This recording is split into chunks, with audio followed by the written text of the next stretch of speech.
ರಾಜ್ಯದಲ್ಲಿ ಸುಡು ಬಿಸಿಲಿನಿಂದ ಹೊರಗೆ ಕಾಲು ಇಡಲಾಗದಂತಹ ಪರಿಸ್ಥಿತಿ ಬಂದಿದೆ.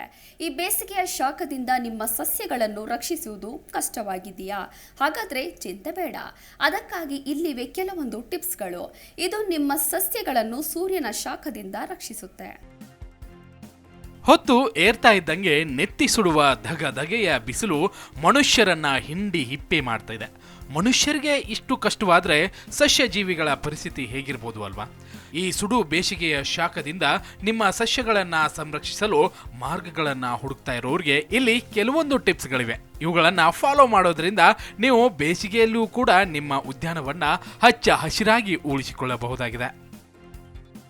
ಸುಡುವ ಶಾಖದಿಂದ ಸಸ್ಯಗಳನ್ನ ಹೇಗೆ ರಕ್ಷಿಸಬೇಕು? ಬೇಸಿಗೆಯಲ್ಲಿ ತೋಟಗಾರಿಕೆ ಅಷ್ಟೊಂದು ಸುಲಭವಲ್ಲ. ಸರಿಯಾದ ಯೋಜನೆಗಳೊಂದಿಗೆ ಸಸ್ಯಗಳನ್ನು ಪೋಷಣೆ ಮಾಡುವುದು ಅತಿ ಅಗತ್ಯವಾಗಿದೆ.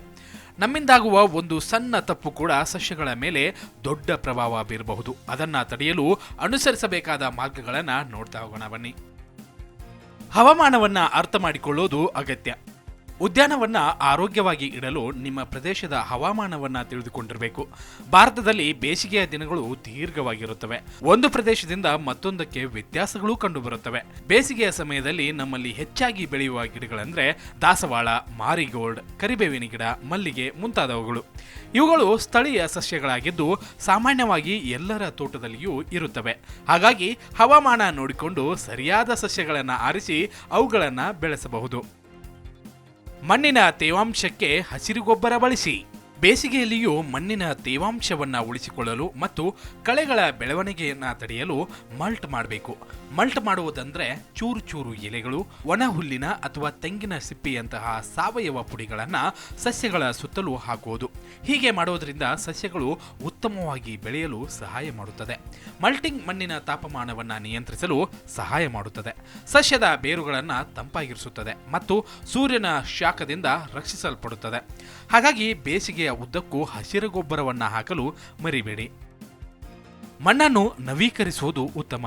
ಬೇಸಿಗೆಯ ಋತುವಿನಲ್ಲಿ ನಿಮ್ಮ ಮಣ್ಣನ್ನು ನವೀಕರಿಸುವುದು ನಿಮ್ಮ ಸಸ್ಯಗಳು ಪೋಷಕಾಂಶಗಳು, ತೇವಾಂಶದ ಧಾರಣ ಮತ್ತು ಒಳಚರಂಡಿಯನ್ನು ಹೊಂದಿರುವುದನ್ನು ಖಚಿತಪಡಿಸಿಕೊಳ್ಳಲು ನಿರ್ಣಾಯಕವಾಗುತ್ತದೆ. ಈ ಬಗ್ಗೆ ಹೆಚ್ಚಿನ ಮಾಹಿತಿಗಾಗಿ ನೀವು ತೋಟಗಾರಿಕೆಯ ವೆಬ್ಸೈಟ್ indiagardening.com ನಲ್ಲಿ ನೋಡಬಹುದು. ಬೇಸಿಗೆಯ ಆರಂಭದಲ್ಲಿ ನೀರು ಉಳಿಸಿಕೊಳ್ಳುವ ಸಾಮರ್ಥ್ಯ ಮತ್ತು ಗಾಳಿಯನ್ನು ಹೆಚ್ಚಿಸಲು ಉದ್ಯಾನವನವನ್ನು ನವೀಕರಿಸಬೇಕು. ಸಾವಯವ ಪದಾರ್ಥ ಮತ್ತು ಮಿಶ್ರ ಗೊಬ್ಬರವನ್ನು ಬಳಸಿ ಅದು ನೀರಿನ ಧಾರಣವನ್ನು ಸುಧಾರಿಸುತ್ತದೆ ಮತ್ತು ಮಣ್ಣಿನಲ್ಲಿರುವ ಸೂಕ್ಷ್ಮಜೀವಿಗಳು ಮತ್ತು ಹುಳುಗಳಿಗೆ ಸಹ ಪ್ರಯೋಜನಕಾರಿಯಾಗಿದೆ. ಕತ್ತರಿಸಲು ಮರೆಯಬೇಡಿ. ಸಸ್ಯಗಳನ್ನು ಸಮಯೋಚಿತವಾಗಿ ಕತ್ತರಿಸುವುದು, ಸತ್ತ ಹಾಗೂ ರೋಗಗ್ರಸ್ತ ಎಲೆಗಳನ್ನು ತೆಗೆದುಹಾಕುವುದು ಅತಿ ಮುಖ್ಯ.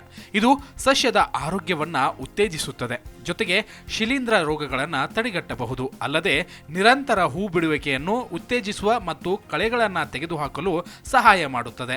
ಕೀಟಗಳನ್ನು ಸಾಯಿಸಲು ನೀವು ಬೆಳ್ಳುಳ್ಳಿ ಸ್ಪ್ರೇ ಬಳಸಬಹುದು. ಬೆಳ್ಳುಳ್ಳಿ ಮತ್ತು ಲವಂಗವನ್ನು ಕತ್ತರಿಸಿ ಮಿಶ್ರಣವನ್ನು ರಾತ್ರಿಯವರೆಗೆ ಕುದಿಸಿ ನಂತರ ತಣ್ಣಗಾದ ಮೇಲೆ ಸಸ್ಯಗಳ ಮೇಲೆ ಸಿಂಪಡಿಸಬಹುದು. ಬೇಸಿಗೆಯಲ್ಲಿ ಗಿಡಗಳಿಗೆ ಹೆಚ್ಚು ನೀರು ಹಾಕಲು ಮರೆಯದಿರಿ. ಸೂರ್ಯನ ಬೇಗೆಯ ಶಾಖದಲ್ಲಿ ನಿಮ್ಮ ಸಸ್ಯಗಳು ಸರಿಯಾದ ಪ್ರಮಾಣದಲ್ಲಿ ನೀರನ್ನು ಪಡೆಯುವುದನ್ನು ಖಚಿತಪಡಿಸಿಕೊಳ್ಳುವುದು ತುಂಬಾನೇ ಮುಖ್ಯ. ಆಳವಾದ ಬೇರಿನ ಬೆಳವಣಿಗೆಯನ್ನು ಉತ್ತೇಜಿಸಲು ಮತ್ತು ಬರ ಸಹಿಷ್ಣುತೆಯನ್ನು ಹೆಚ್ಚಿಸಲು ಹೆಚ್ಚು ನೀರಿನ ಅಗತ್ಯವಿರುತ್ತದೆ. ಬೆಳಿಗ್ಗೆ ನೀರುಣಿಸಬೇಕು. ಸಂಜೆ ವೇಳೆಗೆ ಮಣ್ಣು ಮತ್ತೆ ಒಣಗಿದ್ದರೆ ನಿಮ್ಮ ಸಸ್ಯಗಳಿಗೆ ದಿನಕ್ಕೆ 2 ಬಾರಿ ನೀರುಣಿಸಬೇಕು. ಇವೆಲ್ಲದರ ಜೊತೆಗೆ ತೋಟಗಳಲ್ಲಿ ಪಕ್ಷಿಗಳು, ಅಳಿಲುಗಳು ಆಕರ್ಷಿಸಲು ನೀವು ಮಡಿಕೆಗಳನ್ನು ಇರಿಸುವುದು ಒಳ್ಳೆಯ ಆಲೋಚನೆ. ಹಳೆಯ ಅಡುಗೆ ಮಾಡುವಂತಹ ಮಡಿಕೆಗಳು ಅಥವಾ ಪ್ಲಾಸ್ಟಿಕ್ ಪಾತ್ರಗಳನ್ನು ಇಟ್ಟುಕೊಂಡು ಅದನ್ನು ಬಳಸಿಕೊಳ್ಳಬಹುದು. ಹೀಗೆ ಮಾಡೋದ್ರಿಂದ ಈ ಸುಡು ಬಿಸಿಲಿನಲ್ಲಿಯೂ ಕೂಡ ನಿಮ್ಮ ತೋಟ ಆರೋಗ್ಯವಾಗಿರುತ್ತದೆ. Bureau report, Zee Kannada news.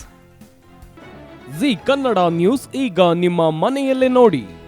ಎಲ್ಲ ಕೇಬಲ್ಗಳಲ್ಲಿ ಈಗ ಲಭ್ಯ. Sun Direct 292, Jio TV 1334, U digital 162, city cable 51, GTPL 17, Abhishek cables 821, Rockline telecommunication 51, Shri Basaveshwara number 60, Vinayaka digital number 53, in digital number 896ರಲ್ಲಿ. ನಿಮ್ಮಿಷ್ಟದ ಜಿ ಕನ್ನಡ ನ್ಯೂಸ್ ನೋಡಿ ಆನಂದಿಸಿ.